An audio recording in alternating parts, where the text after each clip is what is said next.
হে বন্ধুরা, good morning. Welcome to my channel Tanay football update. চলো কিছু নতুন আপডেট দিয়ে এই ভিডিওটা শুরু করা যাক।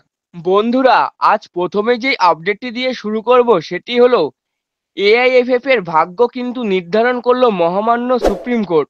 গতকাল কিন্তু তাদের রায় তারা জানিয়ে দিয়েছে আগামী 2026 সালের আগস্ট মাসের পরে কিন্তু নির্বাচন হবে। এখনই কিন্তু কোনো রকম নির্বাচন হচ্ছে না।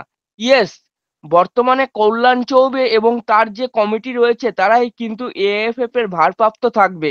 বন্ধুরা, এতে কিন্তু কল্যাণ চৌবে ও প্রফুল্ল প্যাটেল দুজনেই কিন্তু খুব খুশি। কারণ তোমরা জানো যে এই মুহূর্তে যদি এএফএফ এর নির্বাচন করাতো মহামান্য সুপ্রিম কোর্ট, তাহলে কিন্তু এই দুইজনের মধ্যে কেউ ভোটে দাঁড়াতে পারতো না। তাহলে বন্ধুরা, এতে কি হলো? এই দুইজনেরই ভালো হলো যে তারা যে নির্বাচনটি আগামীতে হবে সেখানে কিন্তু প্রতিদ্বন্দ্বিতা করতে পারবে। তবে বন্ধুরা, আরেকটি রায় নিয়ে কিন্তু একটু সমস্যা দেখা গিয়েছে।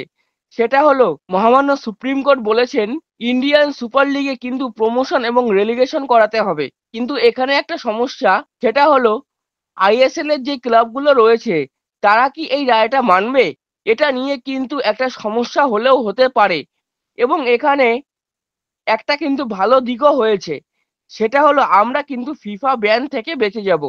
হ্যাঁ বন্ধুরা, কারণ ফিফা বলেছিল আগামী 30শে অক্টোবরের মধ্যে কনস্টিটিউশনটা ঠিক করতে, এবং সেটা কিন্তু মোটামুটি অক্টোবরের 15 থেকে 20 তারিখের মধ্যে পুরোপুরি কমপ্লিট হয়ে যাবে, এবং আমাদের এআইএফএফও কিন্তু ফিফা ব্যানের হাত থেকে বেঁচে যাবে।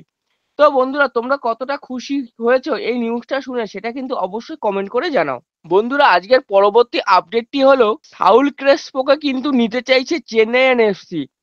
হ্যাঁ বন্ধুরা, তোমরা সবাই জানো যে বর্তমানে চেন্নাইয়ান এফসির হেড কোচ হলেন ক্লিফার্ড মিরান্ডা।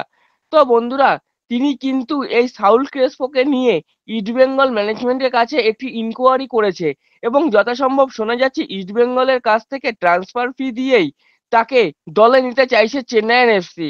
তো দেখা যাক ভবিষ্যতে চেন্নাইয়ান এফসি এই সাউল ক্রেসপোকে দলে নিতে পারে কিনা।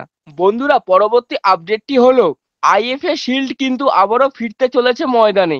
হ্যাঁ বন্ধুরা, আইএফএ থেকে কিন্তু একটা প্ল্যান করা হচ্ছে আগামী 10ই অক্টোবর থেকে 20শে অক্টোবর পর্যন্ত এই আইএফএ শিল্ডকে পরিচালনা করার, এবং কলকাতার 4টে টিম ও আই লিগ এবং আইএসএল থেকে একটি করে টিম নিয়েই কিন্তু 6টি টিমের এই আইএফএ শিল্ড করতে চাইছে আইএফএ।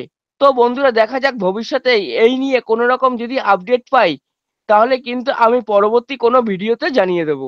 তো বন্ধুরা, এই ছিল আজকের আপডেট। যদি ভিডিওটি ভালো লেগে থাকে তাহলে লাইক কমেন্ট শেয়ার করো এবং চ্যানেলটি অবশ্যই সাবস্ক্রাইব করো, এবং আমার ফেসবুক আইডিটি ফলো করে রাখো সবার আগে আপডেটগুলি পাওয়ার জন্য। জয় হিন্দ, জয় ভারত।